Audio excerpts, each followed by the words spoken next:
신명기 28장 33절로 34절을 읽어보겠습니다.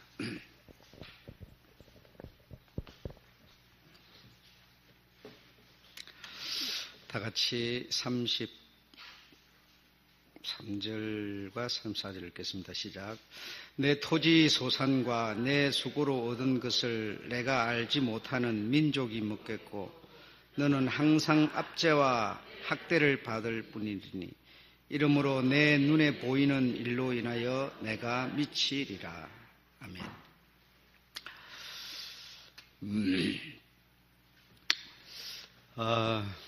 지난 시간에 이어서 1900년이라고 하는 20세기를 맞으면서 미국에서는 남북전쟁으로 인해서 새 연방정부가 탄생하고 또 북부 그 자본가들로 인해 가지고 자본가들이 주도하는 그런 산업혁명으로 큰 급작스러운 급성장을 하게 됩니다.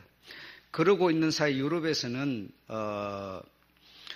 보스니아의 수도가 사라예보인데 그곳에 세르비아인들이 700만 명이 살았다는 겁니다. 그러니까 세르비아인들이 700만 명이 그곳에 살면서 대세르비아 회복운동 뭐 이런 어떤 구호를 외치면서 이렇게 하니까 까딱하면은 예를 들어서 어떤 그 나라의 어떤 전쟁 같은 것이 일어날 그런 기미가 보이니까 오스트리아에서 황태자가 이것을 안정을 시키려고 사실 방문을 했는데 안정을 시키려고 방문하는 것을 알지 못한 이 보스니아에서 암살단으로 하여금 해가지고 그 황태자를 피살하는 그런 일이 일어나게 됩니다. 그래서 그리고 오해를 한 것이죠. 그러니까 이런 막 그 700 그 수많은 사람들이 그 어떤 국내에서 이렇게 막 어떤 자기네들의 그 어떤 주관을 가지고 막 이렇게 선동하고 이렇게 하니까 이걸 덧붙여질을 하려고 어떤 일을 꾸미려고 왔나 보다 해가지고 이 암살단에 의해 가지고 피살됩니다. 그래서 이렇게 되고 나서 한 달 많지도 않습니다. 한 달 후에 1914년 7월 28일 6월 28일날 그랬는데 한 달 뒤에 이제 오스트리아는 보스니아의 선전을 보고하고 전쟁 선전을 보고하고 또 세르비아의 배후는 러시아인데 러시아는 또 오스트리아에서는 이렇게 막 자기 동맹국에 이렇게 응원을 보내면서 이제 세계 제1차 대전이 일어나게 됩니다. 그래서 세계 제27개국이 참전한 다시 말하면 세계 아주 큰 전쟁이 일어나게 되죠. 그래서 4년의 이 사륙전쟁으로 인해 가지고 총 동원된 병력 수가 6,500만 명이라는 겁니다. 6,500만 명이 어마어마한 숫자죠. 우리 한국 숫자보다도 더 많은 거니까요. 예, 그리고 전사자가 850만 명, 부상자가 2,100만 명, 그리고 행불자가 770만 명. 참 엄청난 그런 정말 피로 물들이는 그런 1차 세계대전이 일어나게 되는 겁니다. 그래서 뭐 일본도 가담하고 또 오스트리아에서 뭐 잠수함을 갖다가 내세우는 바람에 미국에서도 또 참전하게 되고 막 이래서 큰 전쟁이 일어나게 됐습니다. 그런데 이듬해에 러시아가 국내 사정으로 물러나면서 오스트리아와 독일이 휴전협정을 맺음으로써 1차 세계대전이 사실 막을 내리게 됐는데 이 전쟁이 끝나면서 이 지구촌 세계를 주도하는 두 세력이 막강하게 생기게 됐습니다. 그 막강한 세력이 무엇이었는가 하면 하나는 공산주의였고 하나는 자본주의였어요. 그래서 1917년에 가서 이 러시아 혁명이 일어나게 됩니다만 그래서 공산주의가 붕괴되는 그런 일이 있었는데 어쨌든 이 공산주의와 자본주의 아래서 그 어떤 정치 구도 속에서 살아남기 가장 힘들었던 게 있었는데 그게 무엇인가 하면 바로 기독교라는 겁니다. 기독교. 이 기독교는 다시 말하면 어느 쪽이 됐든지 간에 살아남을 수가 없는 겁니다. 공산주의 세력 안에서도 살아남지 못하고 자본주의 아래서도 살지를 못했어요. 그래서 공산주의 이 진영 사람들은 기독교를 민중의 아편이라고 이렇게 말했습니다. 그래 민중의 아편이라 하면서 총살 내지는 이렇게 귀양을 보내거나 아주 가장 처참한 모습으로 기독교인들에게 형벌을 가하는 일이 일어나게 되죠. 그러니까 기독교를 거의 말살시키는 그런 제도였습니다. 그러니까 물론 독일에서 이 히브리인들, 이 유대인들을 학살하고 고통 준 것도 참 심각한 그런 어떤 고통이었지만, 그러나 가장 지구상에서 가장 심한 고통을 준 이 공산주의 혁명, 이 소련에서 이 기독교인들을 탄압하고 하는 그때가 가장 그 극심한 고통이었다는 거죠. 그러니까 이런 공산주의가 결국은 기독교를 흡수하고 기독교를 아양을 베풀어 줄 리가 없는 거죠. 그래서 기독교를 거의 말살시키려고 했지만 그 공산주의가 먼저 무너지게 될 수밖에 없었습니다. 그래서 공산주의 무너지고 그곳에 그 러시아 그쪽에 사실 그런 핍박이 컸지만 사실 러시아 쪽에 그 선교 단체들이 나가서 선교하는 그 무리들이 굉장히 많습니다. 굉장히 많고, 다시 말하면 하나님에 대한 그런 신앙이 있던 그곳에 결국은 핍박이 많았고, 핍박이 많은 그곳에 다시 복음이 옮겨가고 있는 것을 우리가 세계 이 역사를 보면서 느낄 수가 있는 거죠. 그리고 이제 이렇게 소비에트 연방, 이 소련 공산주의가 무너지고 그 다음에 이 전쟁의 틈바구니에서 우리가 생각하면 전쟁은 그냥 망하는 거다 이렇게 생각하지만, 전쟁을 통해서 사실 부를 얻는 자본주의자들이 뒤에서 오히려 부를 다 챙기고 있는 거죠. 그래서 이 자본주의, 미국의 자본주의들을 통해서 이 자본주의자들은 이 전쟁이라고 하는 이것을 통해서 엄청난 부를 흡수하는 그런 일을 하였습니다. 그래서 세계 경제를 지배하려고 하는 그런 일을 하게 됐죠. 그래서 이 자본주의는 다시 말하면 우리가 나쁜 말로 좀 표현하면 장사꾼인데, 이 장사꾼은 자본을 얻기 위해서 장사꾼들은 무슨 일을 하는 거 아니? 소비 생활, 다시 말하면 소비를 부추기는 겁니다. 소비를 부추기고 허용, 사치, 투기를 일삼는 거죠. 그래서 이런 것을 통해서 사실 이면에서는 부를 다 땡겨가는 그런 일을 하는 거죠. 그래서 이 장사꾼들이 부를 땡겨가는 쟁취하는 방법으로 첫 번째는 빌려준 돈을 갑자기 회수하는 방법. 그럼 어떻게 되겠어요? 부도가 나겠죠. 예. 두 번째는 과열 투기, 다시 말하면 어떤 이런 투기를 조장해가지고 과열을 시켜서 가열을 시키면 결과적으로 어떻게 되겠어요? 망합니다. 그 나라는 분명히 그 사회는 망하는데, 망할 때 이들은 부를 쟁취함으로써 상대는 어떻게 돼요? 파산하게 되죠. 그러니까 이런 두 가지 방법을 통해서 이 부를 쟁취하는 세력이 미국에 있었는데, 그 세력의 배후가 누구였는가 하니 유대인이었다라는 겁니다. 유대인. 바로 장사꾼들이었죠. 예. 그래서 1929년 10월 28일 날에 뉴욕의 검은 월요일이라 해가지고 뉴욕 증시가 완전히 폭락하는, 이 폭락은 세계적으로 엄청난 영향을 미치는, 세계가 그야말로 흔들릴 수밖에 없는 그런 공황을 맞이했어요. 그래서 공황으로 인해서 실업자가 1억만 명이 넘었다는 거죠. 예, 그래 그 배후에 사실 세상은 이렇게 망한 것 같았는데 배후에 그 검은 돈을 움켜쥐는 자가 있었으니 바로 그 자들은 머리 좋은 유대인이었다라는 겁니다. 그러니까 유대인은 총이나 칼로가 아니라 자본이라고 하는 것으로 세계를 지배하는 꿈을 꾸고 있는 민족이라는 거죠. 이걸 소위 말하는 장사꾼이다라는 겁니다. 장사꾼. 우리가 생각하는 그런 수준의 장사꾼이 아니죠. 이렇게 큰 전쟁을 치르면서 이 세계는 어떤 논리가 이제는 작용했는가 하니 힘의 논리, 약육강식의 논리가 정당화되어져 버렸다 이겁니다. 그래서 힘없는 사람은 힘 있는 사람의 종이 될 수밖에 없는, 그러니까 이런 세상이 되었으니 이런 세상에 기독교가 어떻게 살아남을 수가 있겠습니까? 그렇잖아요. 이렇게 되니까 서구 사회의 기독교는 사실 버티기가 힘들었습니다. 버티기가 힘드니까 기독교 신앙의 교리를 다시 다듬는 일이 일어났어요. 그래서 이제는 하나님만 바라보면서 충성하자, 봉사하자가 아니라 서로 이해하고 논리, 철학적인 그런 교리로 서구사회의 신학이 다시 만들어지기 시작하는 거죠.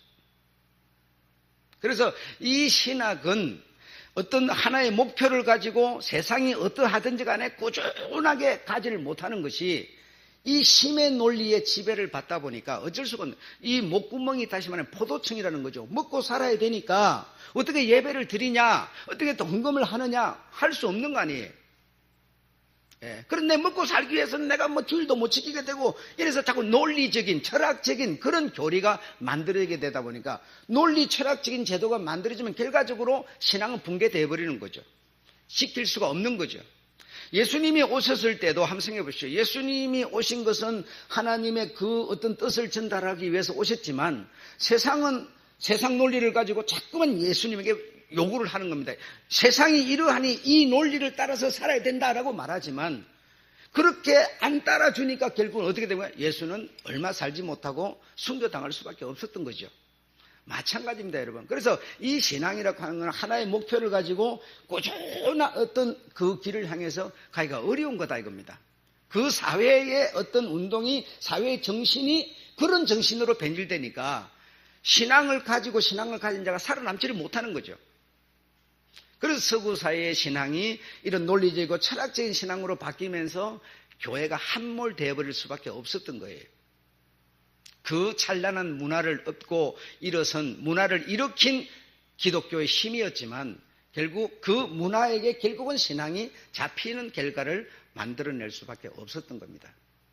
그러니까 이런 논리를 우리가 측면에서 듣고 이해하여서 나라는 사람은 지금 이런 어떤 문화에 우리가 노출되어 있으면서, 세상에 노출되어 있으면서 내가 가진 신앙은 과연 어느 정도 지켜지어 가고 있는가, 이런 것을 우리가 점검해 봐야 되죠.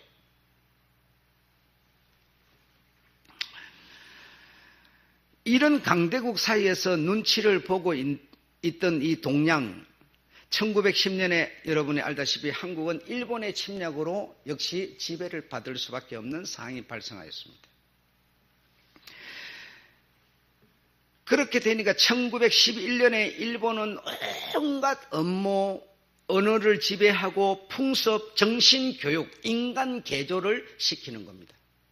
그러니까 완전히 사람을 개조를 시켜서 언어, 풍습 이런 것이 개조되면 뭐죠? 사람이 달라져 버리는 거죠. 그 소리가 달라지면 사람이 달라지는 거죠. 그리고 기독교인이 된다는 건 소리가 달라지면 기독교인이 된다는 거죠. 그래서 이 언어는 굉장히 중요한 것이죠. 풍습은 엄청나게 중요한 것이죠. 우상 앞에 절을 하라. 그 살아있는 천황을 신이니까 그에게 절을 하라.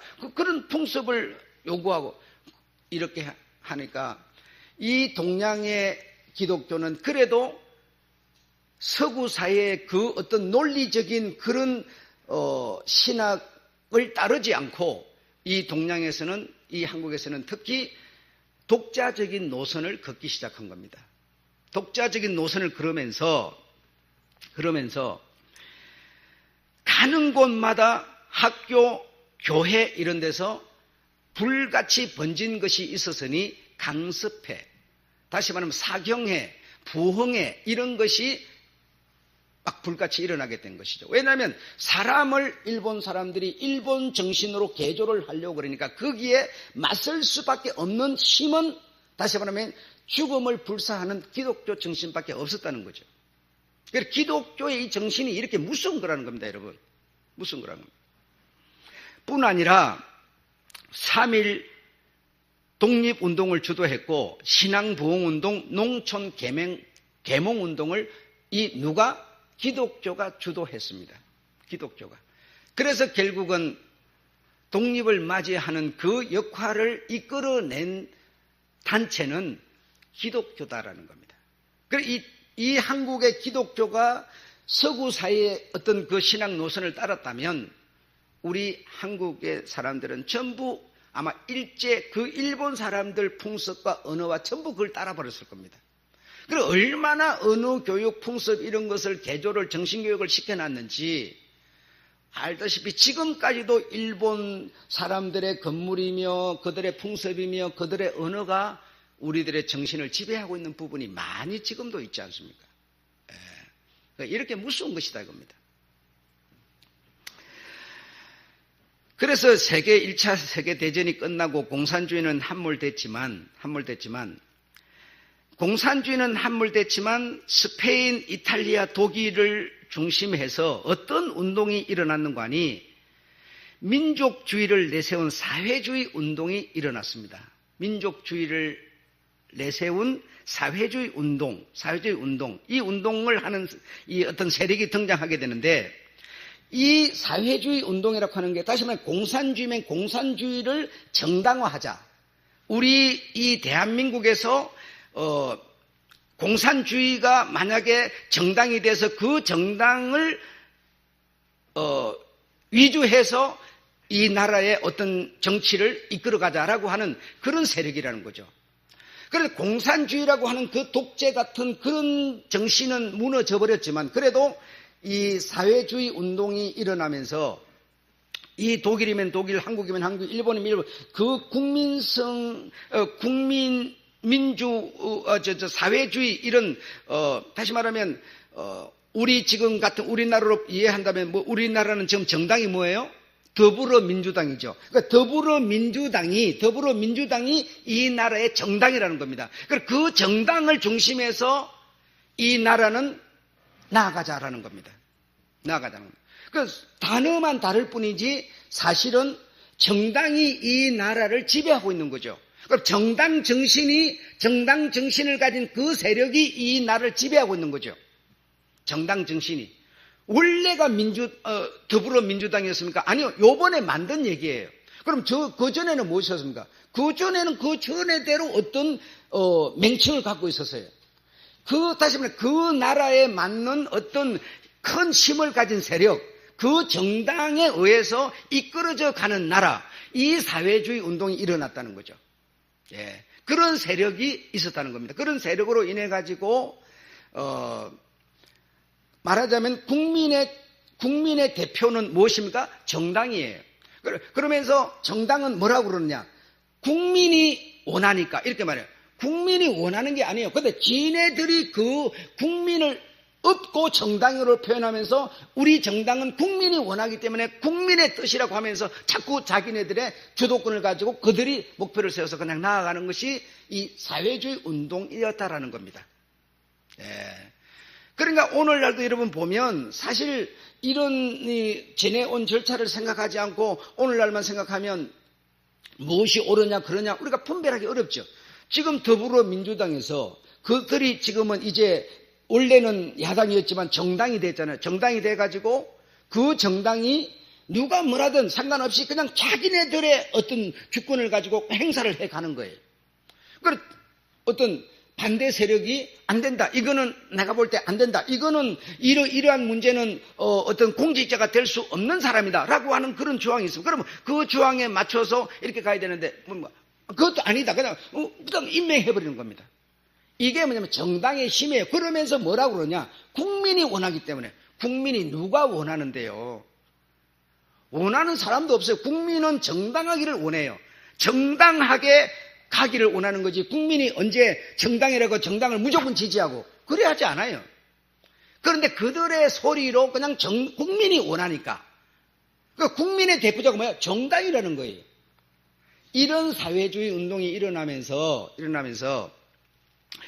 공산주의는 무너졌지만 그래도 각 나라마다 어떤 그 정당이 있어서 그 정당에 의해서 나라 정치가 이끌어져 가는 그런 사회로 변했다는 것이죠.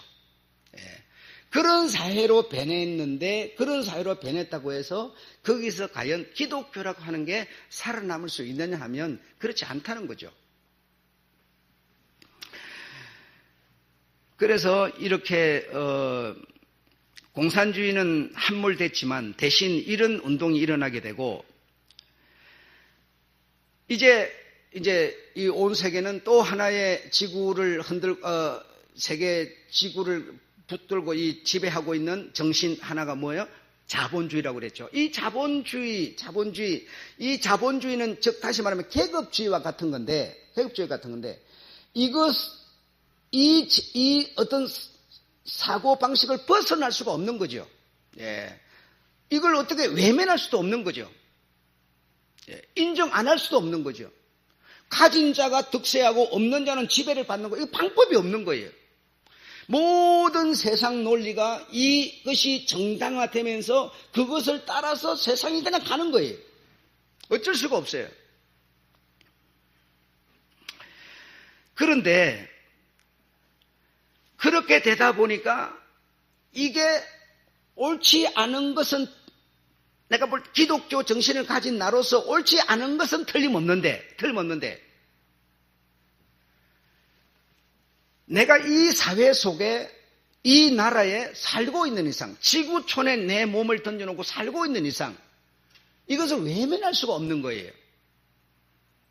돈이 없이, 우리가 자금이 없이 뭘 하겠어요? 아무것도 할 수가 없어요. 물을 하나 사 먹을 수도 없어요. 그러니 외면할 수도 없고 아니라 할 수도 없고, 그러다가 산속에 가서 혼자서 무슨 기도는 하고, 기도한다고 배고파서 안 먹고 살 수 있네, 그것도 아니고 방법이 없어요. 옳지 않은 것은 사실이지만 인정 안 할 수가 없어요. 그렇게 되다 보니까 이 기독교라고 하는, 이 한국에 있는 기독교가 어떻게 변질되어져 가는 거니, 물질을, 다시 말하면 자금을 얻기 위한 수단으로 기독교가 변질되기 시작하는 거예요. 그래서 사회에 따라서 이 기독교가 자꾸만 변질돼 가는 거죠. 그러면서 교회를 다니는 것도, 신앙을 갖는 것도, 이 현실이, 이 어떤 자금, 돈이 없으면 내가 살 수 없으니 이 돈을 얻기 위해서 신앙생활을 하는 것으로, 교회를 다니는 것으로, 예수를 믿는 것으로 변질이 되기 시작했고, 그 변질된 것을 복음같이 이 한국에서 전하기 시작했던 거예요. 그렇게 되다 보니까 교회를 다니는 성도들이 듣기를 현실을 부정할 수가 없어요. 현실이라고 하는 게 뭐냐? 자금이에요. 그게 있으면 얼마나 좋은데요. 내가 저를 지배할 수도 있고, 내가 저보다 높아질 수 있는 계급자도 되고, 노동하면서 고생질이 일하고 책상에서 펜대에 굴리면서 돈 벌 수 있고, 얼마나 좋아요.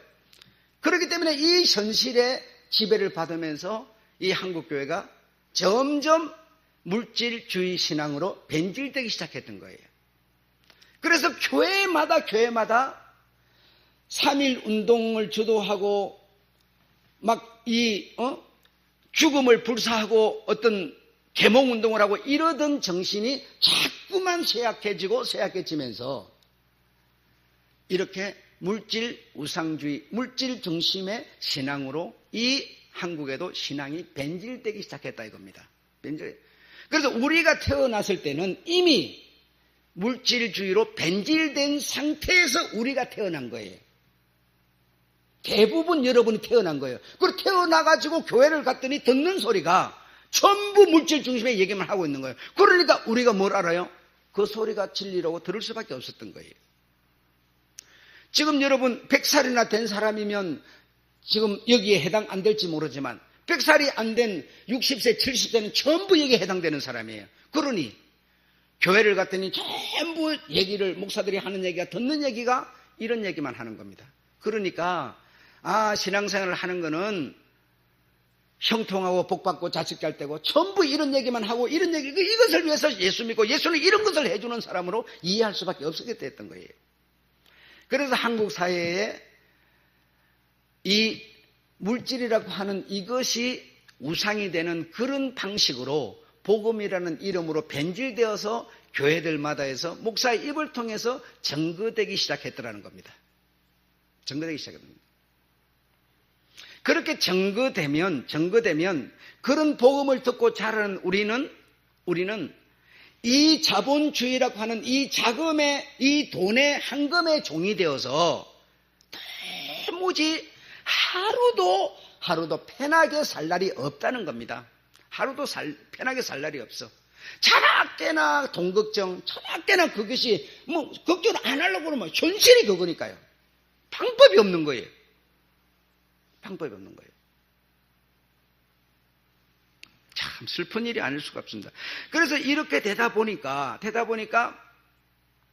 이 자본주의를 벗어나지 못하고, 자본주의를 벗어나지 못하는 계급주의를 벗어나지 못한다는 거예요. 그러니까 누가 계급을 정해준 건 아니지만 그래도 돈 있는 사람은 내보다 계급이 높은 사람으로 인식할 수밖에 없는, 이렇게 될 수밖에 없는 거예요. 그래서 이제 점점 어떤 이 나라나 저 나라는 할 것 없이 이런 어떤 사회주의 같은 그런 이름은 좀 다르지만 그런 주의 운동 사상을 가진 자들이 점점 개화돼가지고 이제 계속 내려온 것이 이제 민주주의라고 하는 것으로 이제 내려오게 된 거죠. 그래서 민주주의 하면 인권을 가장 우선시한다. 또 어떤 약자를 보호한다. 개인의 어떤 재산을 보호한다. 뭐 등등 하면서 없는 사람, 가난한 사람에게 뭐 이런 교배를 지급하고 어떤 이런 복지제도, 이런 어떤 혜택을 주는 쪽으로 이리 가지만 사실 그 이면에 깔려 있는 것은 이 자본주의를 벗어나지 못하고 있는 결과라는 겁니다. 자본을 가진 사람이 안 내놓는데 무슨 재주로 뭘 내놓겠습니까요? 뭘 도와주겠습니까? 아무도 못 도와주죠. 사실 이름만 바뀌었지만 민주주의도 이 자본이라는 것을 벗어나 있지는 못한 것이다라는 겁니다. 그러니까 자본이 주체가 되고 돈이 주체가 되고 이런 어떤 자본주의라는 것을 우리가 벗어나지 못한 기독교의 신앙을 가지고 있는 우리라면 우리의 신앙, 우리의 모습이 어떤 상태가 되는 거 아니? 현실로 인해서 네가 미칠 것이다 라고 주님은 지금 말씀하는 겁니다. 미칠 것이다. 왜 미치느냐? 자, 보십시오. 성경을. 왜 미치느냐? 제가 읽어볼게요. 30절부터 읽겠습니다. 내가 말입니다. 또 네가 말하는 나나 니나 여자와 약혼을 하였으나 다른 사람이 그와 같이 잘 것이요. 이런데 여러분 안 미치겠어요? 안 미치겠어요. 왜 이렇게 돼요? 강도짓을 해가지고? 아니요. 자본 때문에 일이 된다는 거예요. 자본 때문에. 근데 안 미치겠습니까? 이렇게 되는데? 응? 집을 건축하였으나 거기 거하지 못할 것이요. 여러분이 집을 건축을 했는데, 집을 가지고 사는데, 내가 예를 들어서 융자를 받아가지고 산다가 융자를 받아가지고 그 융자를 내가 살아생전에 빼빠지게 이렇게 탁 갚는다, 이거야. 한 푼 한 푼 갚아가지고, 그 내가 안 갚으면 어떻게 돼요? 내가 집을 샀으나 다른 사람이 들어와서 거하게 되니까. 안 갚을 수 있어요? 갚아야지. 죽기 살기로 갚았어, 이제는. 갚았더니, 그러면 자식 때 내려가가지고 그 자식놈이 부모같이 그렇게 집을 관리를 하느냐? 아니요. 고생 한번 안 해본 자식이 그 집을 그렇게 관리할 턱이 없죠. 그냥 하늘에서 뚝 떨어진 줄 알죠. 부모가 죽으면서 그냥 물려주고 가버리니까 뚝 떨어진 거죠. 그러니까 이래를 안 가서 풍지백산 나버려요. 그래서 유대인들은 자식 교육에 대해서 철저한 자식 교육을 시키게 했던 거예요. 그러니까 하나님의 뜻이라는 것도 있었지만 그 귀하게 만들어놓은 자본을 관리할 수 있는 능력을 갖춰 놓도록 하기 위해서 그리 했던 겁니다, 여러분. 그러니까 여러분 자식들한테 이 지금 태어나는 지금 사랑하는 이 아이들이 세상이 어려운 줄 알아 무슨 쌀이 어떻게 생긴지 보리가 어떻게 밀이 어떻게 생기는지도 모르는데 돈이 그냥 태어나면 있는 거 먹으면 있는 거지 뭐. 여러분 하나도 그 사람들 요즘 아이들은 뭐가 뭔지를 세상 물정 정말 모르는 애들이죠. 하나님 앞에 예배를 한번 안 나가고 빠진다고 해서 뭔가 불안함이 있습니까? 걱정이 있습니까? 안 나가면 다음에 가면 되지 뭐. 요즘 애들 다 그래요. 그렇다는 얘기는 부모를 공경할 줄 압니까? 돈이 귀한 줄 압니까? 여러분 아무것도 몰라요. 절제할 줄도 몰라요. 그럼 집집마다 가보면요. 신발이 수십 클래식이에요. 여러분 갖다 쌓아놓을 데가 없어요. 여러분 우리가 태어나서 살 때만 하더라도 신발 하나 그거 떨어지면은 거기다 뭐 꿈에 갖고 신고 그러지 않았습니까?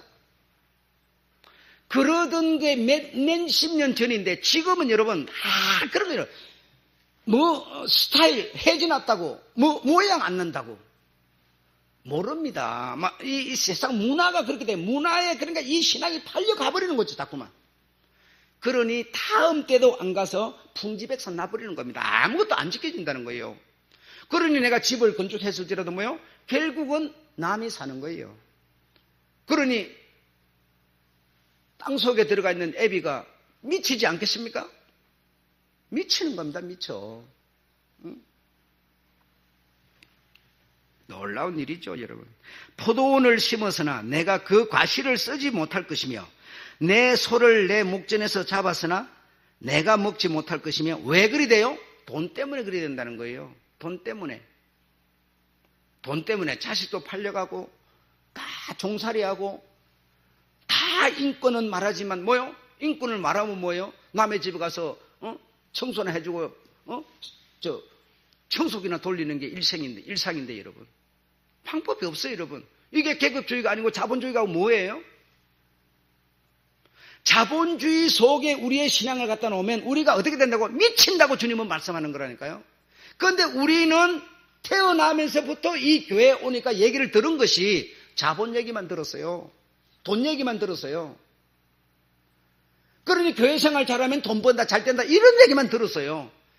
그러니 벌어지기는 개뿔이나 갖다 돈이나 자꾸 헌금하고 있으니 뭐죠? 정신은 미쳐가는 겁니다. 우리가 지금. 이 자본은 사람을 미치게 만든다는 거예요.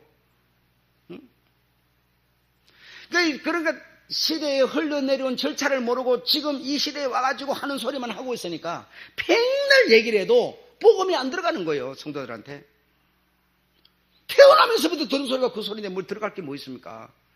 이 교회 가도 그 소리, 저 교회 가도 전부가 그 소리밖에 없는데 그렇지 않습니까? 3일 전 얘기지만 여러분 다윗이 그 궤를 옮겨오는 거예요. 오벳 에돔의 집에 하나님이 복을 주셨다는 소리를 듣고 다윗이 그 궤를 옮겨오는 것으로 성경은 그 문자로 그렇게 기록이 되어 있어요. 그런데 그 앞에 보면 다른 이유 때문에 사실은 옮겨오는 것이고 다윗이 춤을 추는 것은 그 복 주실까 싶어서 복 줬다는 그 소리 듣고 아니에요. 전혀 내용은 아닌데 문자적으로는 그렇게 기록되어 있기 때문에 전부 복 받으려고 하나님 모셔오고 하나님 믿는 것으로 다 되어져 버린 거예요. 그럼 목사들이 전부 그렇게 설교를 해버리는 거예요.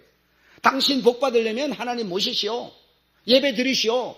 예배 점검하시오. 전부 이래버리는 거예요. 그러면 하다못해 30배라도 받는다 이러니 30배면 얼마나 많습니까? 100만 원 했는데 뭐죠? 100만 원이면 얼마예요? 이거 3천만 원 되는 거예요. 뭐예요? 그렇게 받는다는 건데. 그거 안 할 사람이 어디 있습니까? 이렇게 만들어버렸으니 우리 영혼이 미쳐버린다고 말하고 있잖아요. 지금 미쳐버린다고.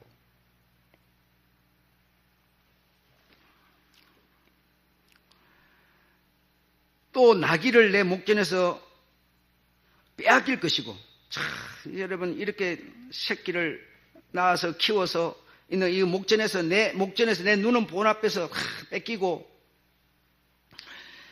빼앗아감을 당하여도 도로 찾지 못할 것이며 내 양을 대적에게 빼앗길 것이나 너를 도와줄 자가 없을 것이며 내 자녀를 다른 민족에게 빼앗기고 종일 생각하고 돌아봄으로 눈이 새하였으나 내 손에 능이 없을 것이며 내 토지 소산과 내 수고로 얻은 것을 내가 알지 못하는 민족이 묻겠고 너는 항상 압제와 학대와 뭐죠? 계급주의니까 내가 돈이 없으니까 자본이 없으니까 학대와 압제와 전부 이런 것을 당하니 내가 뭐 한다는 건가? 미칠 것이다 라고 주님은 지금 말씀하고 있는 것이다 이 말이죠. 그러니 우리가 이런 사회가 가진 정당을 의지해도 또 자본을 의지해도 우리 예수 믿는 우리는 자유가 없다는 겁니다. 그것이 우리 신앙의 뭐죠? 예수님의 뜻, 하나님의 뜻과 다르며 거기에 우리의 소망이 있지 않다는 겁니다. 않다는 겁니다. 그러니 그런 것이 있지 않다는 것을 믿고 가는 우리의 삶이라는 게 얼마나 좁은 길을 가는 것이며 얼마나 우리가 힘든 싸움을 싸우고 있는 것이며 그렇지 않습니까? 그게 바로 예수 믿는 사람이라는 겁니다. 예수 믿는 사람은 정말 이 세상에 대하여 같은 생각도 아니고 정신도 아니고 같은 길도 아니기 때문에 어렵고 힘들고 외로울 수밖에 없는 겁니다.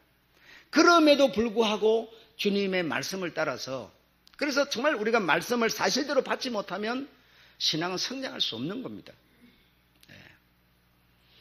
그게 우리의 길이고 주님이 말씀하신 길임을 여러분 믿으시기 바라고, 자본, 돈, 헌금의 종이 되지 마시기를 주의 이름으로 부탁합니다. 그것은 우리를 미치게 만드는 것이지 소망을 주는 게 아니라는 겁니다. 그러나 우리가 이 세상에 살고 있는 이상, 이 자본주의 속에 살고 있는 이상 외면할 수도 없으나, 그러나 여러분의 영혼만은 정말 자유하시기를 주의 이름으로 축원합니다. 이길 수 있는, 거기에서 이길 수 있는, 정말 가진 것으로 정말 감사하고 오늘 수입을 얻은 것으로 오늘 만족하면서 내일의 소망을 가지고 정말 살아갈 수 있는 그런 여러분 되시기를 주의 이름으로 축원합니다. 이것이 우리의 길이라는 겁니다. 자, 오늘은 여기까지 하고 말씀을 마치겠습니다.